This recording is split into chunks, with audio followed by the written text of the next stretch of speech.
Buonasera a tutti, or maybe buongiorno. My name is Elisa Polese, and I'm a professional language teacher, language coach, author of language courses and books on language learning. Benvenuti a Learn Italian the Smart Way. This is a presentation to stay motivated when you learn languages, and in particular Italian. And in this presentation, there's going to be a practical part where you're going to see how much Italian you can learn in a very short time. My passion is to teach languages and to help people to overcome their fears and become fluent in the language they want to learn. I've studied 25 languages myself, and I teach 13 of them. I really believe that it's possible to study languages in a very efficient way without studying those languages for hours every day. I have 3 YouTube channels: Smart Italian for Busy People, Smart German for Busy People, and Passion for Languages. So before we start, I really would like to get to know you a bit better. So could you please write your comments in the chat? Sarei felicissima di leggere I vostri commenti. I would be very happy to see you, to read your comments afterwards. My first question. Ti piace l'italiano? Do you like Italian? Or are you here to see whether you like it or not? My second question. Dove vivi? Or di dove sei? Where do you live? Where are you from? Lo scrivi nella chat. Can you write it in the chat if you want? Da quanto tempo impari l'italiano? For how long have you been learning Italian?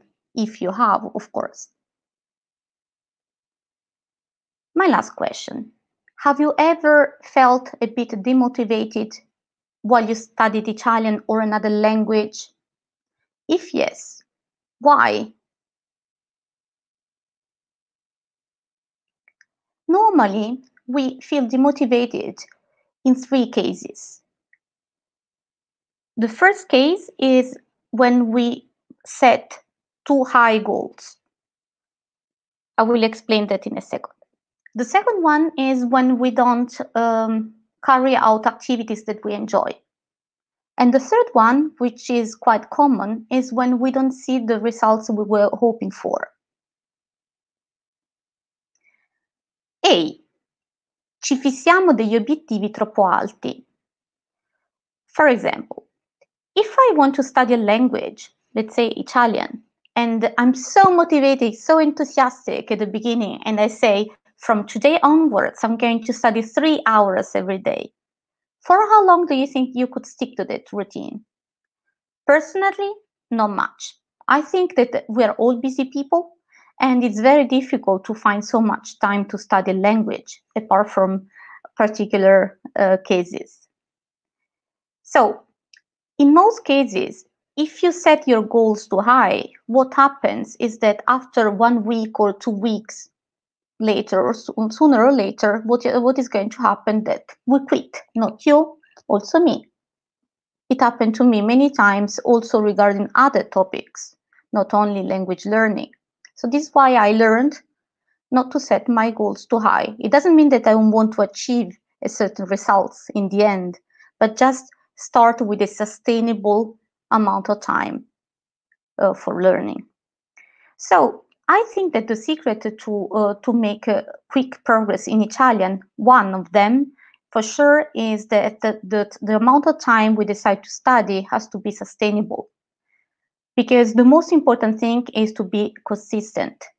When I study language for 5 hours, it's a Sunday, I have time, I study for 5 hours, I feel very motivated, I learned a lot, and then during the week, maybe I don't have any time, and then maybe on next weekend, either I don't want to study as much or I don't have the time, and then of course, the things that I've learned are going back and back in what I call the drawers in my mind, because they're still there. It's not that you learn something that you forget about it but just you don't have it as an active knowledge anymore. So the most important part is that if your aim is sustainable, if you're consistent, it doesn't matter how much you do. If you do zero, the result is zero. If you do a bit, it could be 5 minutes, 10 minutes, on one day 5 minutes, on the other day half an hour. It's really up to you, up to your lifestyle and your goals as well. But if you do even just a bit, you can just go forward. So at a certain point, you will definitely reach your goal. The second point was that what we do maybe, so we are carrying out activities which are not interesting, or even more interestingly, they're interesting, but maybe not the right ones for that period of our life. If in this moment of my life I feel completely exhausted, I'm too stressed, I have too many things to think about, I cannot enjoy the same activities I would enjoy if I was on holiday, if I have plenty of time. So this is very important, that it's not only about what we enjoy and what is useful. We really have to find the right combination for that. So if you choose the activities according to your goals, but also according to your preferences and lifestyle, then you can definitely be sure to stay motivated. This topic, we don't have so much time to talk about this part. So if it's a topic of your interest, you might want to watch another talk I gave together with Nicola Violini, a life coach, this morning. And we really talked about self-mastery in language learning. And we talked about this topic. I don't know whether you know, I have a channel which is called Smart Italian for Busy People. And if you want to learn efficiently, you can also get an idea of what I mean by efficient learning. My videos are not longer than 5 minutes, and you can learn something in a very compact way, and I hope also in a fun way. The third topic, the third reason why sometimes we feel demotivated, that is actually one of the most important ones, is that we don't see the results we were hoping for. Why does it happen? On one end, is because of what I've just told you. So if you study every day, you will not forget what you have learned, and you will stay motivated. And as I said, I'm sure that not many of you have so much time. So but the other point is, what should we focus on in order to see the maximum result? So if we have 5 minutes, what should we do with that? If we have 10 minutes, what should we do with that? I mean, not all activities are the same. As I said, you should also think about your preferences. You cannot do something you don't enjoy every day just because it's useful. But let's say that you can find a combination. Now, what should you focus on? So for sure, in my opinion, what you really should do is to start with your highest priority. Because let's say that you want to learn Italian because you want to speak Italian in Italy with your friends. So we cannot learn everything at the same time. Multitasking does not really exist. If I wanted to learn how to play tennis, and someone would tell me, okay, now put your head like this, and your shoulders like this, and your feet like this, and hold the racket like this, and when the ball comes, you do that, everything at the same time is not possible. The same applies to language learning. When we want to learn a language and we have a priority, okay, my priority will be, I want to speak. Of course, we want to do all the rest, but we have to have one main priority. So there are so many things which can be done in that direction. If, for example, your aim, as I said, is to speak, let's say an example, unfortunately, we don't have the time to go through all the possible things you would like to achieve with language learning.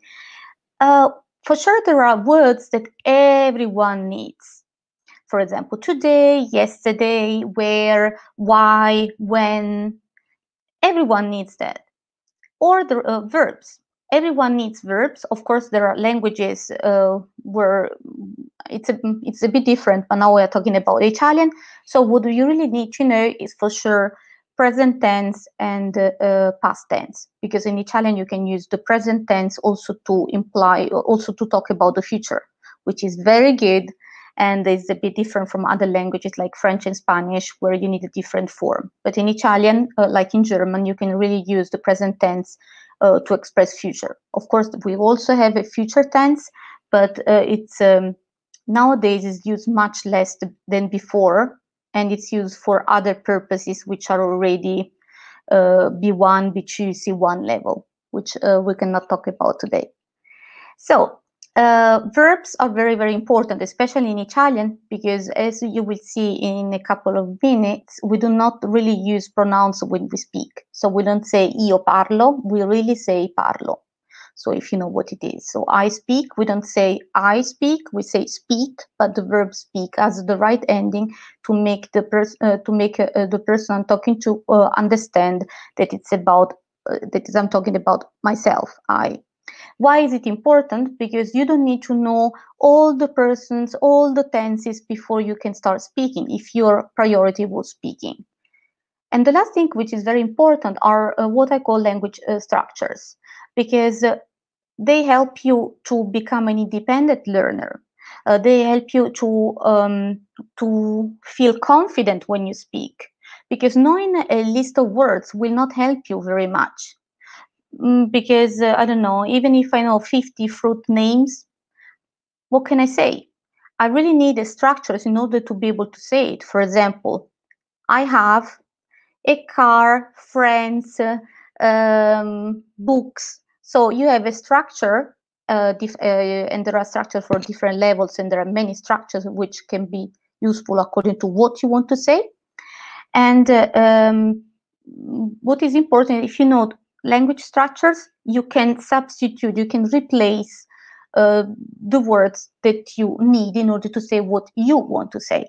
So now let's go to the practical part, and because I would like to show you what these 3 points meant altogether. So words everyone need, verbs, and language structures. So today the topic is how to study Italian if your main goal is to speak it, and how to stay motivated while doing it. So I don't know your level.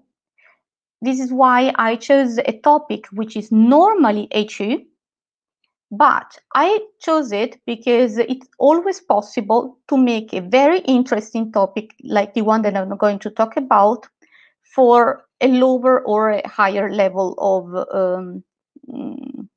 students, level of language. So today we are going to do Passato prossimo.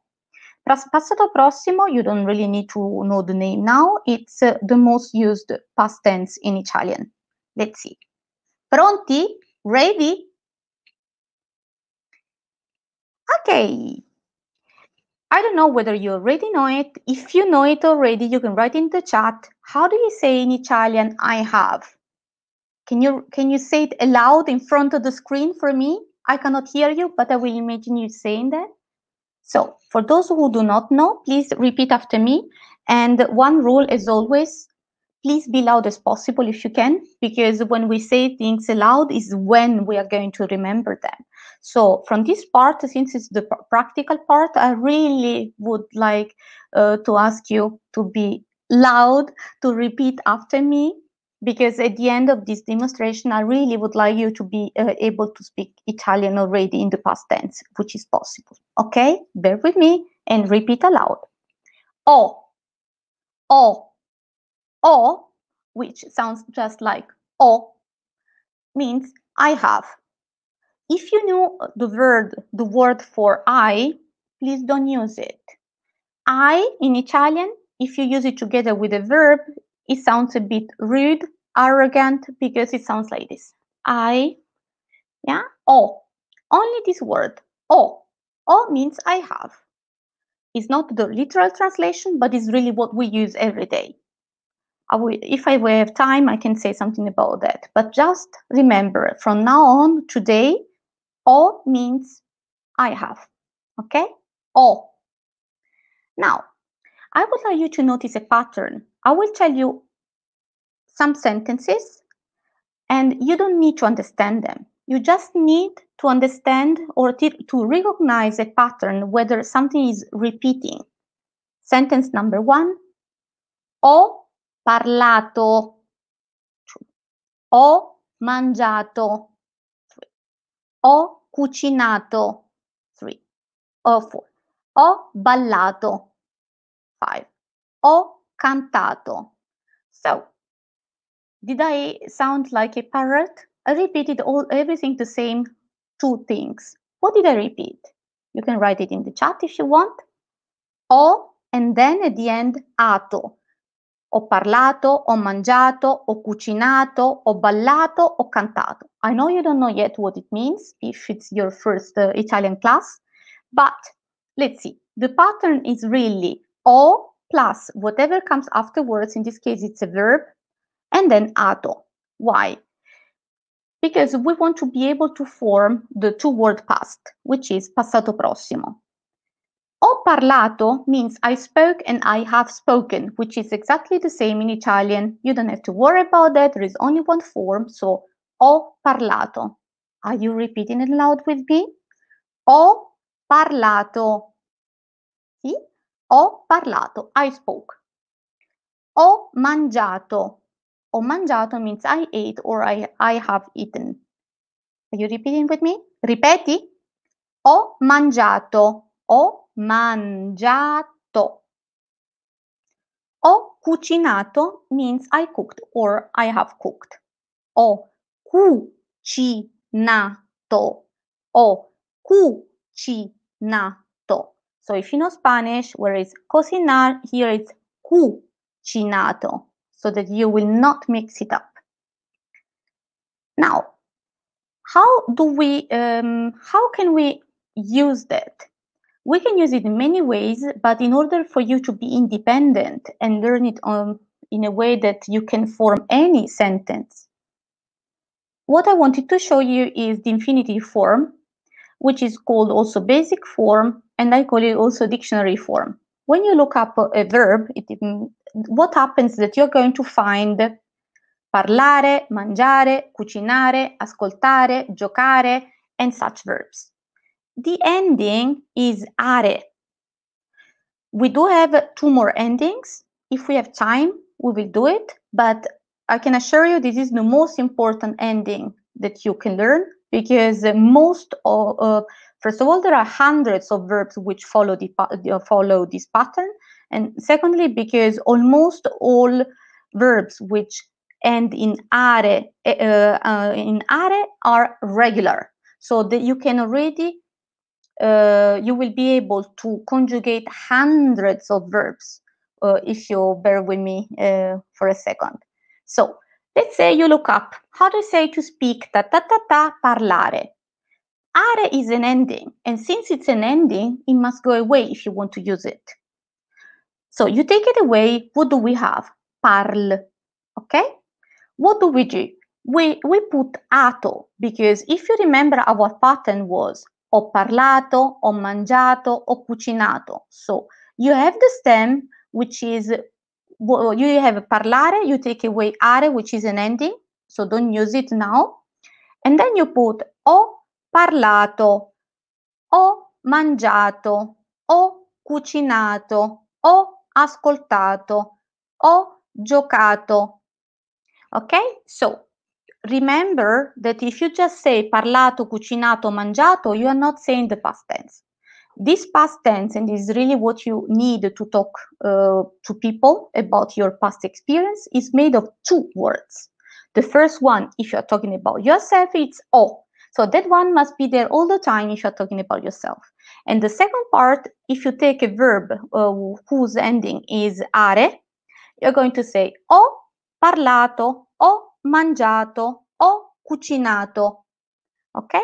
So the example are, for example, ho parlato, I spoke, ho mangiato, I ate, ho cucinato, I cooked. Now your turn.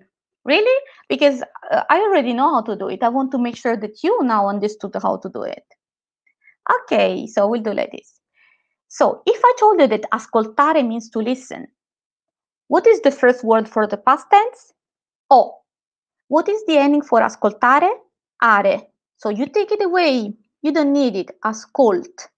What was the ending for the past tense of this type of verbs? Ato. Ho ascoltato.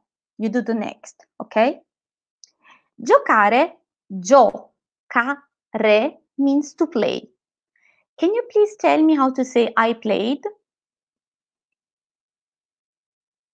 You can also, I would prefer that instead of writing, you say it aloud. I would be very happy. And if afterwards you want to write in the chat, I would be even happier. So let's play. Cantare means to sing. Can you tell me how to say I sang? Ho cantare, are away, ho cantato. Guardare means to watch or to look. I know it's a bit difficult. Let's say it together. Guardare. Guardare. And don't worry about the R. If you followed another workshop of mine, you know that even if you say guardare, it's really the same. Everyone will understand you, and in Italy, not everyone knows how to pronounce, how to roll the R. Okay, so don't worry about that. It's really not important. But you have to make a sound for it. You cannot just leave it out. Just make a sound, whatever it is, which sounds a bit like an R. Okay, so guardare, I watched. Ho, don't forget it, guardato. Nuotare, this is a bit difficult for pronunciation. You can say nuotare if you come from the south, nuotare from the north. But everyone will understand you, it doesn't matter the way you pronounce it. So, ho nuotato, ho nuotato. And this is, so this is not Macarena, I wanted to to imitate swimming. The last one, studiare. Studiare. If you know German, this is not like in German. Studiare, it's anytime you study with a book. It's not just at university, it's in any case. Studiare. So I studied, ho studiato. See? Now, here are the answers. And I wanted to show you that there are hundreds of useful regular verbs in the past tense which follow the same pattern. If you don't know, if it's your first Italian lesson, you might not know the meaning, but I want to mention the words in English so that you understand how important they are. Ascoltare, to listen, cucinare, to cook, fumare, to smoke. You don't have to smoke, but it's useful to know it.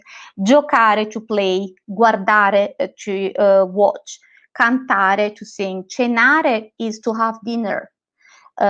Inviare means to send, invitare to invite, and then in general, I just want to name them in English: to eat, to swim, to order, to work, to wash, to pay, to speak, to have lunch, to reserve or to book, to prepare, to study, to play an instrument, to make a phone call.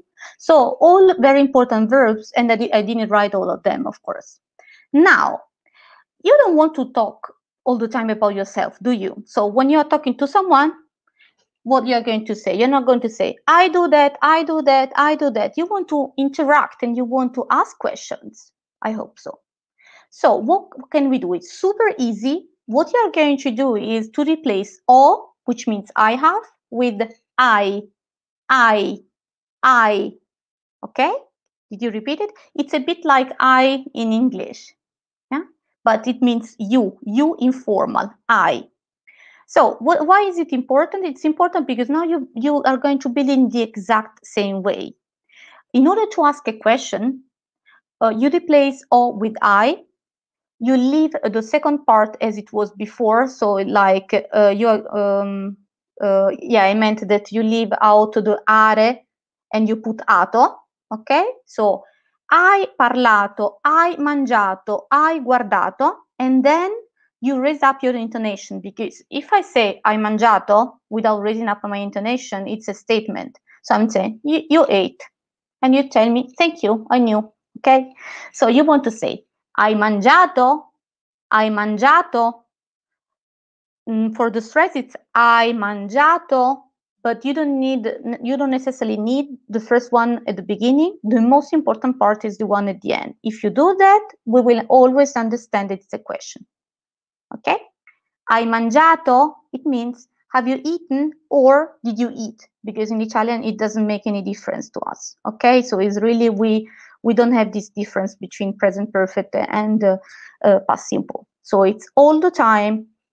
Hai mangiato? Did you eat? Have you eaten? Okay, now I would like you to answer my questions. If you know how to say yes, you know how to say yes? Sí, like in Spanish, finish Spanish. How do you say no? It's also like in Spanish, no. Okay? So I will ask you a question. Try to remember a couple of words and you will understand what I want to tell you, I'm sure. You will just say sí or no. Of course, if your level is higher, you can say something else, okay? Hai studiato? Hai studiato? Did you study? Sì? No. Hai cucinato? Did you cook? Or have you cooked? Sì? No. Hai ballato? Have you danced? Did you dance? Sì? No. Now, what I thought, you remember that I told you that there are, so this is about structures and verbs. Do you remember that there are, that I told you that there are words that anyone means? For example, today, it's oggi. Oggi, it's here. Oggi. Oggi. Oggi. So, you can say, hai studiato oggi? Did you study? Have you studied today? Depends on your English. Hai cucinato oggi? Hai cucinato oggi? Hai ballato oggi? So you can already start making more complex sentences from the very beginning. Of course, we don't have much time. I started the demonstration 15 minutes ago. So, of course, it's what we can do in 15 minutes, but I think it's quite efficient anyway. I hope you think the same. Okay, so second useful word, I think almost anyone knows it because also in English it's the same. One word is the same, pasta, but we say la pasta. We say the pasta. So I can say, hai cucinato la pasta? Did you cook pasta? We do put la, which is the. But in this moment, it's not important. It's just your structure. Hai cucinato, and then you can look up words in the dictionary and everyone will understand you. So you might not get la right at the beginning, but if you have just started, anyone will understand you anyway. And then the more you learn, the more you can perfectionate it. Okay, so hai cucinato la pasta oggi? Have you cooked pasta today? Sì? No? Hai studiato italiano? Hai studiato italiano oggi? Or ieri? Doesn't it sound a bit like yesterday? Yesterday, ieri, yesterday, ieri. So, hai studiato italiano ieri? Did you study Italian yesterday? Okay, so I think you already can say so much because the verbs that I showed you here, you can really use them in the same way. You can already say, hai ascoltato musica? Hai cucinato oggi? Hai giocato, and then you don't know one word, but it's okay. Hai giocato a tennis? Hai giocato a badminton? Hai giocato a volley or pallavolo? So you can look up words and combine them. So we don't have time for much more. So what I wanted to tell you, so I just wanted to mention that in Italian there are 3 endings, but the one that you did is the most important one, really the most important one. Now I want you to tell you, I really hope you enjoyed the practical demonstration. And I want to tell you that the method that I showed you is one of the techniques that I use with my students and of course in my language courses, video language courses or audio language courses. For example, Smart Italian for Busy People or Smart German for Busy People, also Smart English for Busy People and other languages. Okay, So first of all, I wanted to thank you for having done this part with me. And I wanted to tell you that if you would like to try the Smart Italian course for free, I prepared this free Italian starter kit for you. And this is the link that you need if you want to try it for free. So it's a free Italian starter kit. I also tell you a bit about how to learn Italian, and and then you will have the course is made in a way that you can reach HU level in 30 days in Italian, because it's as efficient as I showed you today. And apart from being an audio course, so you can listen to it all the time, everywhere you go. The other thing is that you also have a transcript. There are also exercises. There is also a Facebook group where I put other resources or links to songs or links to trailers, Italian trailers, so that you can also learn about Italian culture and you can practice with me and with other people in the group. And the other thing is that there are weekly lively, of course, but I want to say weekly live lessons with me together with the course, if you're interested. Okay. And I also wanted to say that I prepared something very special for Polyglot Gathering participants. So there is now for the next 3 days, there will be a special discount for Polyglot Gathering participants. So you have a 30% of my course. So check it out. It's either here you can get all the information about my courses, because the discount it's on all my language courses. And how can you find it? Either you use the one that you see, the link there. If it's a bit difficult to type or to take a picture now, what you can do, you can go on my website, which is just the first part, speak from day one with elisa.com. And here you can see that there is Learn the Smart Way Polyglot Gathering 2020, and there you can find the part I was talking about. Okay, so I really hope you enjoyed this demonstration. I really hope I helped you to stay a bit motivated when it comes to language learning, and I would be super happy to answer all your questions.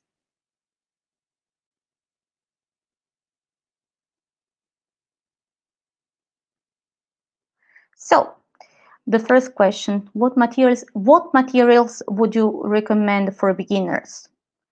Okay, I'm going to make a joke. Actually, mine, not because you don't have to, you can, there are lots of material, but the reason why I created my language courses and I have my YouTube channel is because I think we are all busy people, and there is lots of,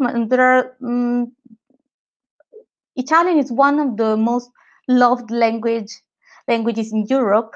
So there are really tons of material, but it depends on your learning style, on your goal. Like I said at the beginning, if you're a busy person, I really suggest you to try out. It's my course is for free, the starter kit, so try it out. Otherwise, actually. I don't know, I can mention some other, and try out please my YouTube channel, because you can see very short videos, very compact and fun, about expressions, about Italian culture, about grammar, about vocabulary, also interviews, for example, with other polyglots, even with Luca. I don't know whether you're watching this, Luca Lampariello. There is a video we made together very recently. So it's very nice about Italian expressions. So to name other resources, it really depends on you, on how much time you have, and so on. What I would say is that, I don't know, very famous books to learn Italian are Espresso, which is not a bad book, but it's I don't think it takes you as quickly as it should. So it's okay if you want something super relaxed. And then there is another one which I like more, but you have to be someone who likes thinking and applying what you read. It's Progetto Italiano. It's my favorite apart from what I do, but it's also there are 2 course books. They are not done for self-study. So I know that many of you know how to learn, and this is why if you want to use them. But yeah, so you can decide what you want to try. So this is what it comes to my mind, but there are many things. There are many nice things for vocabulary, but personally, I didn't find the thing that I would recommend. So this is why I wrote mine. So do you have any other question? So I will check. Okay. Okay, so I will answer the question, how long does it take to learn Italian? So it really depends on your goal. If you want to learn Italian, it depends what you want to learn it for. If you want to learn it to talk to people, if you study following the method I told you, in 30 days or in 2 months, according to the fact whether you want to study every day or not, actually you can already talk to people. But it really depends on the level you want to achieve. I think in Italian, the most difficult part is actually very formal Italian, which fortunately you don't need very often. You need it really if you want to work if you work in a very formal environment. In that case, your level must be super posh, and in that case it can become a bit tricky because you don't need too many words to start speaking Italian. For example, you know that to speak probably you know that to speak German or Russian you need many words to start speaking, and to start speaking Italian you don't need too many words. It's really some people say 2000 for German, 500 for Italian. It doesn't mean that we only have 500 words. It means that you can so it just means that you can start speaking from the very beginning, maybe much earlier than you can do with other languages. Although, as I said, my technique works also with German. So if you watch my German videos, you will see that you start speaking German as fast as you did with Italian. So how to practice Italian pronunciation? Yeah, very good question. So on one hand, I didn't mention that I'm about to publish a mini course for Italian pronunciation. It will be for free. So stay tuned if you want to practice pronunciation with me for free. The other thing about Italian pronunciation. So there are many techniques. For example, one is shadowing. I studied to be an interpreter, and after I made I studied for my master in didactics. But at the for 6 years I studied to be an interpreter. So I can pronunciation can be trained. For example, you take you choose a video, then where they don't speak very fast. And then you try to, it doesn't matter that you don't understand what they are saying. You can try to repeat what you hear. Why? Because we cannot train all the skills at the same time. If you're training pronunciation, you cannot train grammar. You cannot. I mean, you can, but you won't be as efficient. So what about cooking 10 things at the same time? You can do that. And if you are really trained, then maybe you can do it very well. But most people don't. So pronunciation, yeah, so about pronunciation, when you hear, when you repeat, even though you don't understand what people are saying, you are still training pronunciation. Try to imitate the intonation, try to imitate, yeah, the melody, and even, I wanted to show this, and even the words, intonation, single words, things. And then, so I got a bit distracted because of the chat. So okay. What else? Of course, I would suggest to, the question is also about other extra materials. I think that nowadays there are really so many things. There are many podcasts which are very nice. It really depends on your level. For example, I think that when you learn a language, doesn't matter your level, you can start listening to the language at the very beginning, because the brain gets accustomed to the sound even though you don't understand anything. So I can tell you something about something personal, not too personal, but personal. I started learning English when I was 20. And I went to the UK to study because I did there my Erasmus. And I can honestly say I didn't understand the word. And but what I did was during 3 months I listened to the radio every evening for half an hour. And the radio is one of the most difficult things to listen to or to try to understand. First of all, because people normally speak very quickly, and secondly, because although songs are one of the nicest things to listen to, in my opinion, when it's about languages, for sure it's also one of the most difficult things, because the songs normally don't they are not made for learning. So the grammar can be a bit in a strange way, not really following all the rules, because the music and melody is much more important, and the music, although it's nice, is kind of a noise which impedes us to understand all the words. So, but I did it for 3 months in a row, and every evening, doesn't matter if I went to dance salsa, doesn't matter if I wanted to do something else. Every evening, I had the book, and I studied 2 units of that book during 3 months. And in 3 months, I finished the book. And sometimes it took me 10 minutes, sometimes half an hour. I was very consistent, and after 3 months, I could understand 80% of what people were saying. Of course, I didn't spend my time closed in my room. For the rest of the time, I tried to talk to people, but it really helped me to combine what I was learning, what I was listening, with my practice with people. Do you recommend watching TV series from A1 level? Yes, there are many techniques you can apply.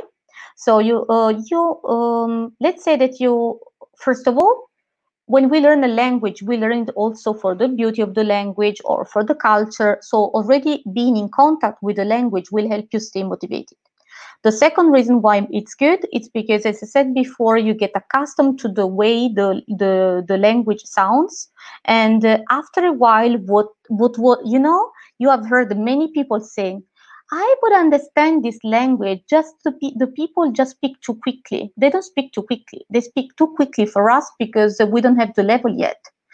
It doesn't matter the language you want to study, it will always seem that they speak too quickly until you understand the language. So the thing is that if you have enough input, if you listen to, if you watch something, if you listen to something in an extensive way, you will see great results, even though you didn't understand anything at the very beginning. And the third reason why it's really good is because normally in series there is everyday language. So it depends on the series you wanted to watch. But let's say that there are many dialogues, and they help you learn expressions, a way of saying. They help you learn what people really use. So if you study Dante, will be great, but it's almost impossible. It's difficult even for Italians, and at the beginning at least. So if you, the good thing about series that not to talk badly about series, but they are quite repetitive. So the words they use, they come up all the time, and this is a good thing for language learning, because I personally don't like word lists. So I use them sometimes, but they have to be my own word lists. And when I reached 1,000 words in a word list, so in what I was doing, my technique, then I couldn't write any more words. It was too boring to revise them and to use them. So when you watch something like a series, what happens is that since the words are repeated, you don't need to study them. You will listen to them, and since the series is interesting for you, you will be trying to to understand, and you will notice, okay, I didn't understand that word, but you hear, for example, let me think an example for Italian. Okay. Okay. I thought maybe of something. Okay. So you see someone saying something to, okay, two characters. She says something very sad. You can see that she's crying, and he says, capisco. Then in another episode, she says, ta ta ta ta, capisco. So after 10 times, you will understand that it's our way to say, oh, I see. It means I understand, but it's the way you would express, I see, so like a bit of feeling, compassion towards the other person. So you learn words in context, and this is what will help you sound very natural. But I must say one last thing about series is that when, remember that there are two techniques, more than two, but let's say two techniques when it comes to subtitles. If your level is very low, which is completely fine, we have to start somewhere, don't watch everything with subtitles, because you are not training listening, you're training reading. You will become a wonderful reader, but how can you learn the sound? How can you try to be in the story if you just read all the time? You will miss the benefit of a series, which is the image. Through image we understand, and if we spend all the time reading, then we will not get the most out of it. If you want to, I normally use subtitles when I want to understand a specific point, which was when my level is already not 0 but a bit higher, and the scene was so interesting that I want to understand what he told her or what she told him. So in that case, I really want to understand, and I will put subtitles on if I really want to. So I think that's it. If you enjoyed, since I cannot see your comments, I would be very happy if you enjoyed this lesson or this talk, that you wrote it in the chat so that I can read it now when we finish, because I would be very happy to have your feedback. And there are so many ways you can contact me, so to let me know whether you liked it, if you come up with other questions afterwards. So thank you so much for being with me tonight, today, and I really hope you enjoyed the presentation. Spero che vi sia piaciuta. I hope you learned something useful. Grazie. Thank you very much, and I hope to keep in contact with you. Okay? Grazie. Ciao!